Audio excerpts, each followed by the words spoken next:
the gift of life as a parent, especially with a kid with special needs. I don't know if been many other gifts that have been greater for me, because I've learned so many things through dealing with this kid. Patience, kindness, perseverance. Ethan is vibrant. He's outgoing. He's funny. You wouldn't know a kid with special needs would be as funny as this kid is. He's my son. He's God's son. He's a miracle. When I first saw Ethan, the optics of it was very difficult, just because I wasn't prepared to see a 10-pound baby with a head the size it was. Not even an hour into him being born, they were telling me we had to rush him into emergency surgery. So, it's still hard to think of now, because that's probably one of the roughest times of my life.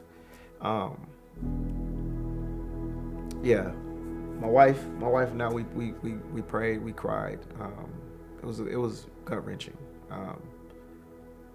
Just to hear that there's a possibility that you could lose your son before you even are able to hold him. So it was one of the hardest things I had to hear. I'm sorry. That's No, you're good. Yeah. Still tough, but as I mentioned, God has the final say. So, but just didn't lose hope, man. Just didn't give up on hope. Didn't give up on God. For 30 days, he sat there on the breathing tube, and as days progressed, they told us that they were going to take him off the breathing tube, and for us to prepare for him to pass away shortly afterward. So my wife and I read the Bible to Ethan every day. We started from Genesis and just read for 30 days every day. We never missed a day to go visit him. Day 30, we circled up. I think we had maybe 10 prayer warriors in the room. We prayed. They took the breathing tube out. He breathed pretty good on his own. And then they sent us home, but they sent us home on hospice care. They believed that eventually his brain would shut down. It would shut down his organs. He would pass peacefully. There's a possibility this kid that we're having lay next to us every day could pass in his sleep, or God could call him home at any point in time. But we never gave up on the fight, to be honest with you. We believed, we continued to pray. But it was still hard, because we always felt like there was a possibility we could be losing him at some point. We treated him with a lot of delicacy, but we wanted to embrace him as we did any of our other kids. So keep him close to us, let him feel the warmth of us, let him feel our heartbeat, spending time with him, playing with him while he's in the swing.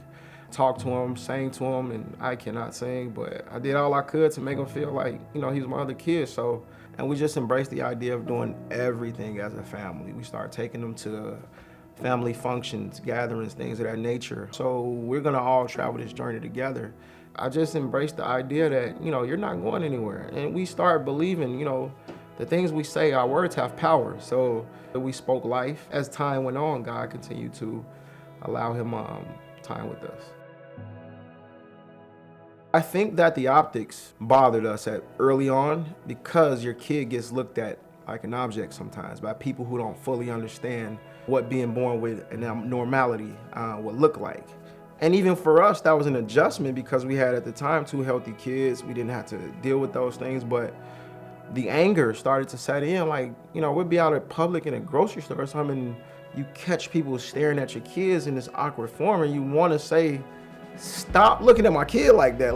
And I did get to the point where I would ask people, you want to know what's going on with Ethan? Or I'll say, hi, this is Ethan. You should actually say hi to him. Don't just stare at him. I think it's kind of rude. My wife always reeled me in, like, Joshua, this is something that we may have to get used to, just because people aren't used to seeing a kid like that. It's difficult when you don't find, the care your child needs to be able to have self-care moments as well. When we've gone to places that had the resources to meet, all of our needs, but not Ethan's, it was very tough, because it takes away from, your opportunity to fully embrace God's word. Calvary has been great to us. I do believe that Calvary has embraced me and my entire family, but I'm excited to to see how Calvary is going to embrace Ethan through Calvary Champions. When I found out Calvary was launching this ministry, I was elated, dude. Like, the opportunity to have that ministry being brought to Calvary is going to do wonders for us. We're not just dropping them off to folks that we're like, all right, he's your child for a while, we'll be back to get him. So just the idea of knowing that, you know, he'll have a place that he can call his own is going to be amazing. He's a miracle. He's a fighter. He's loving. He's kind. He's my son.